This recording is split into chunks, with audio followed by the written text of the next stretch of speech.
heard a piece of glass crack and it sucked the whole roof off, and I felt the thing suck me up, and I grabbed my kid and my wife and hunkered down. Right now at 6, people in Florida already seeing the devastating effects of Hurricane Milton before the storm even makes landfall. Tonight, how our local communities continue their efforts to support hurricane victims. Plus, new details from Rockford Police on multiple arrests made after a car crash and shooting last night, what officers say caused that incident. And what's next for Freeport's Little Cubs Field after its recent burglary? We'll have more on when they plan to be back in business. From 13 WREX, your weather authority. This is 13 News at 6.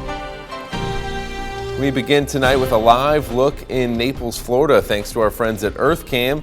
Naples is just south of Fort Myers, and as Hurricane Milton is set to make landfall tonight, you can already see those strong waves crashing in as the storm only gets closer to making landfall.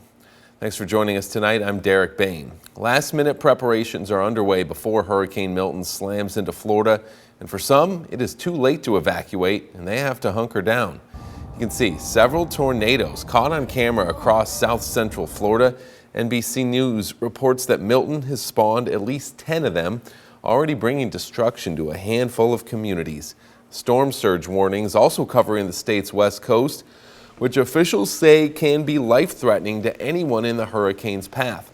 President Biden saying in a briefing today the federal government is ready to help and urges people to listen to official warnings. I know it's really tough, leaving behind your home, your belongings, everything you own. But I urge everyone in Hurricane Milton's path to follow all safety instructions as we head to the next 24 hours. It's literally a matter of life and death. And tonight, Representative Eric Sorensen calling on Congress to return to Washington to pass disaster relief for victims, saying, quote, "As a meteorologist for over 2 decades, I've witnessed up-close massive floods, tornadoes, hurricanes, derechos, and other extreme weather events that have destroyed homes, shuttered businesses, and harmed livelihoods. I am calling on Speaker Johnson to bring the House back into session, set partisan politics aside, and do the work that the people sent us here to do," end quote. Well, here in the Stateline, people are already beginning to collect supplies for those impacted. This comes on the top of the donations having been gathered for Hurricane Helene over the past week.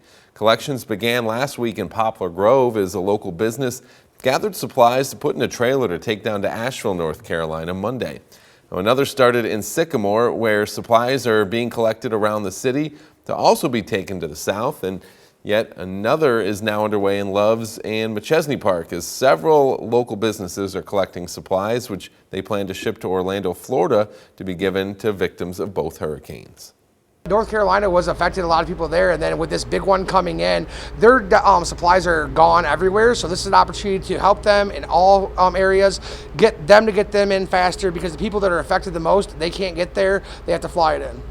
Yeah, a lot of people in a lot of need of help right now. The McChesney Park and Loves Park donations will end with a fundraiser event October 27th at Shattered Saloon, with proceeds going to the victims. Well, on your screen now, just a short list of drop-off sites throughout the area accepting donations until October 25th.